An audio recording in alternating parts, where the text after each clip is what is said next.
Salam dostlar, Güvən Nəşriyyatı Fizika test toplusunda çevrə üzrə bərabər sürətlə hərəkət mövzusunun period, bucaq sürəti, dövrü tezlik alt başlığında B bəndinin suallarına baxırıq. Birinci sual belədir. Verilmiş radiuslu çevrə üzrə bərabər sürətli hərəkətdə radius vektoru 2 saniyə ərzində 16 pi radian qədər dönərsə.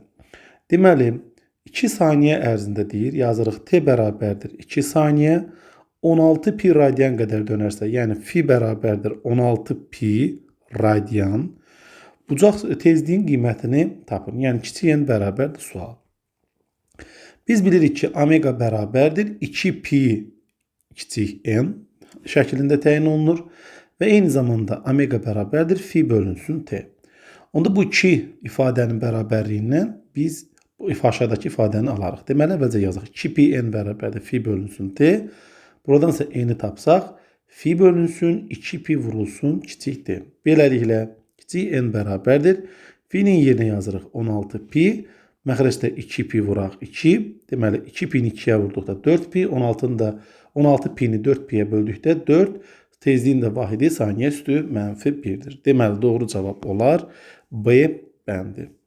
İndi gəlin ikinci suala baxaq. İkinci sualda deyilir ki, saatın dəqiqə əqrəbinin bucaq sürətinin saat əqrəbinin bucaq sürətindən nisbətini tapın. Yəni, omega dəqiqə bölünsün, omega saatı biz tapmalıyıq. Biz bunun üçün yuxarıda deməli, biz burada bunun üçün omega bərabərdir 2 pi bölünsün böyük t ifadəsindən istifadə etməliyik. Beləliklə, baxırıq ki, omega ilə t tərs mütənasib asıldır. Beləliklə, sürətdə yazmalıyam t saat, məxrəcdə də yazmalıyam t dəqiqə. Bərabərdir. Deməli, saat əqrəbinin dövrətmə periodu 12 saata bərabərdir. Dəqiqə əqrəbinin dövrətmə periodu isə 1 saata bərabərdir. Beləliklə, saatlar ixtisar getdikdə doğru cavab 12 qalar ki, cavab C bəndinə uyğun gəlir. Sonra üçüncü suala baxaq. Üçüncü sualda deyilir ki, R radiuslu çevrə üzrə bərabər sürətli hərəkət edən cisim 5 tam dövr ərzində, yəni böyük N bərabərdir 5-ə 30 metr yol getmişdir. Yəni L bərabərdir 30 metr. Çevrənin radiusunu hesablayın və pi-ni də bizə 3 verir. Beləliklə, biz gəlin gedilən yolun düsturunu yazaq. Gedilən yol bərabərdir sürət vurulsun zaman. Buradan isə sürəti biz nə cür tapa bilərik? Deməli, buradan sürəti biz 2 pi, deməli 2 pi kiçik r bölünsün t vurulsun kiçik t şəklində də yaza bilərik. İndi baxın, kiçik t-ni t-yə böldükdə biz nə alırıq? Biz böyük n, yəni dövrlərin sayını alarıq. Beləliklə, biz buradan r-i tapsaq, l-i biz bölməliyik 2 pi n-ə. Buradan r bərabərdir, l-in qiyməti 30 metr bölünsün 2 vurulsun pi-nin qiyməti 3, n-in qiyməti isə 5. Beləliklə, doğru cavab 1 metr almış olarıq. Yəni, D bəndi.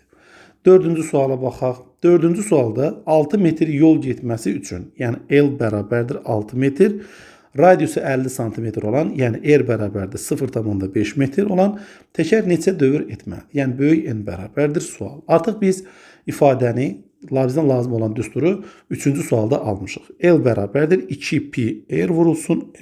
Buradan N tapsam, L bölək 2 pi R almış olaram. Beləliklə, böyük N bərabərdir. L-in qiyməti 6 metr bölünsün 2 vurulsun pi-nin qiyməti 3, R-in qiyməti isə 0,5 metr.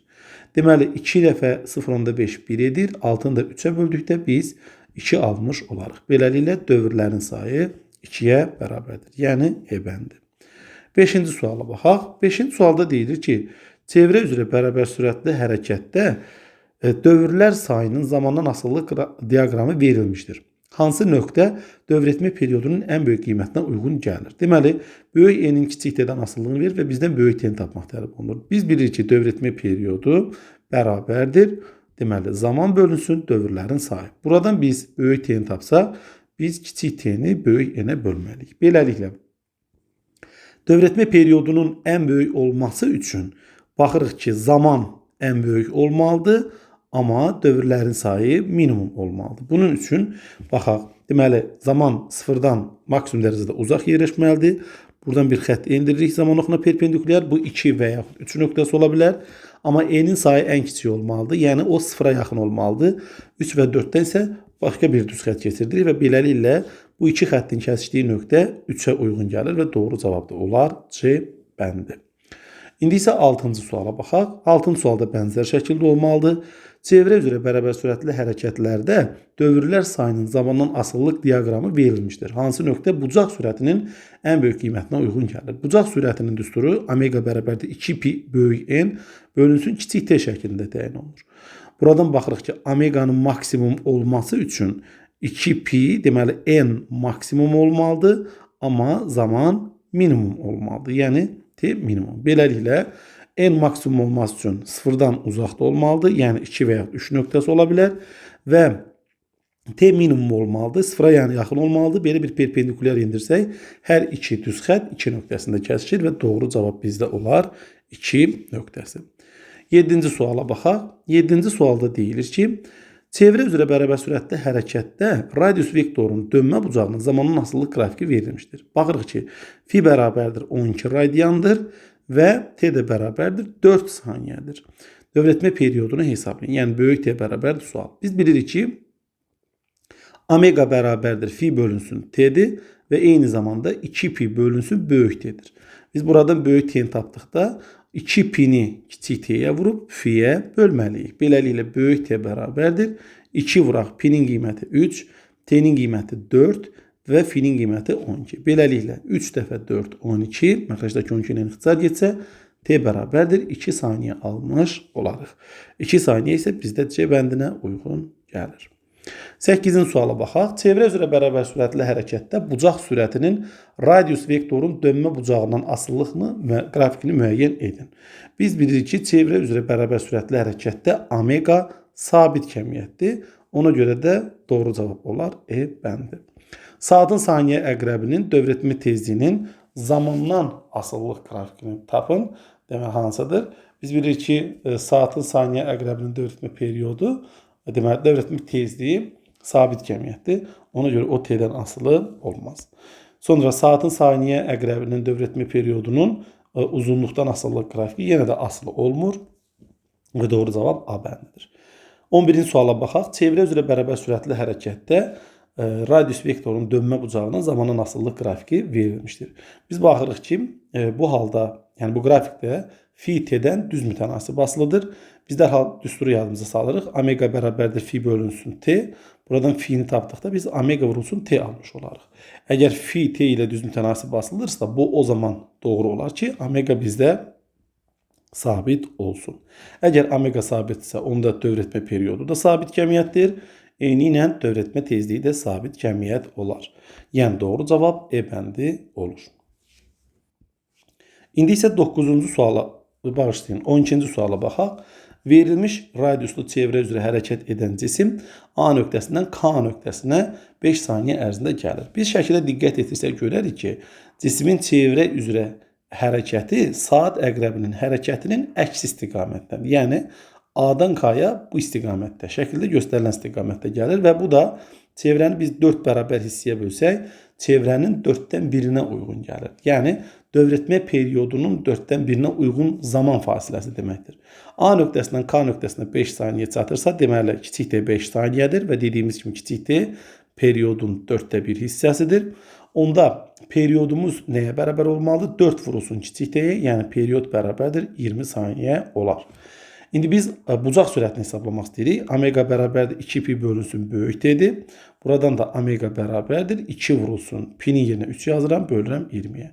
2 ilə 20 ixtisar getsə məxrəcdə 10 qalar. 3-ü də 10-a böldükdə 0,3 radiyan bölünsün saniyə almış olarıq. Yəni doğru cavab olar B bəndi. 13-cü suala baxaq. 13-cü sualda deyilir ki, maddi nöqtə çevrə üzrə bərabər sürətli hərəkət edir. Maddi nöqtənin dövrətmə tezliyi, yəni kiçik n, bərabərdir 5 saniyə üstü mənfi 1 olarsa, vahid zamanda A nöqtəsindən neçə dəfə keçər? Deməli, bizdə dövrlərin sayını soruşur. Yəni, deyir, t bərabərdir 1 saniyə olsa, neçə dəfə keçər? Yəni, böyük n bərabərdir sual. Biz də bilirik ki, dövrətmə tezliyi vahid zamandakı dövrlərin sayıdır. İndi burada tezliğin 5 saniye üstü -1 olmağı bu deməkdir ki, yəni 1 saniyədə cisim A nöqtəsindən 5 dəfə keçir. Yəni doğru cavab olur A bəndi. 14-cü suala baxaq. 14-cü sualda deyilir ki, çevrə üzrə bərabər sürətli hərəkət edən cismin dövrətmə periodu T bərabərdir 8 saniyədir. Bu cisim nə qədər vaxtda A nöqtəsinə B nöqtəsinə gəlir? Diqqət etirsək görərik ki, cisim saat əqrəbinin hərəkətinin əks istiqamətində hərəkət edir, dövr edir. O zaman çevrə görürsünüz 4 yerə bölünür.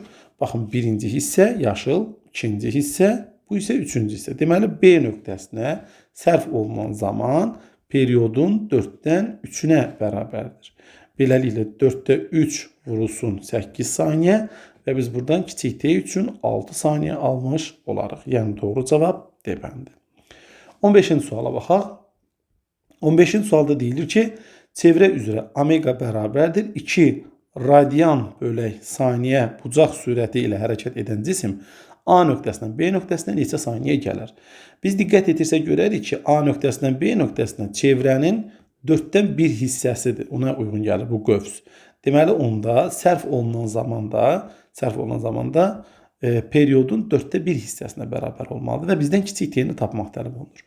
Deməli, kiçik T-ni tapmaq üçün biz böyük T-ni bilməliyik. Onu isə hardan bilərik? Omeganın ifadəsindən. Omega bərabərdir 2 pi bölünsün böyük T-dir. Buradan böyük T-ni tapsam 2 pi bölünsün omegadır. Buradan da kiçik T bərabərdir 4-də 1 vurulsun 2 pi bölünsün omega.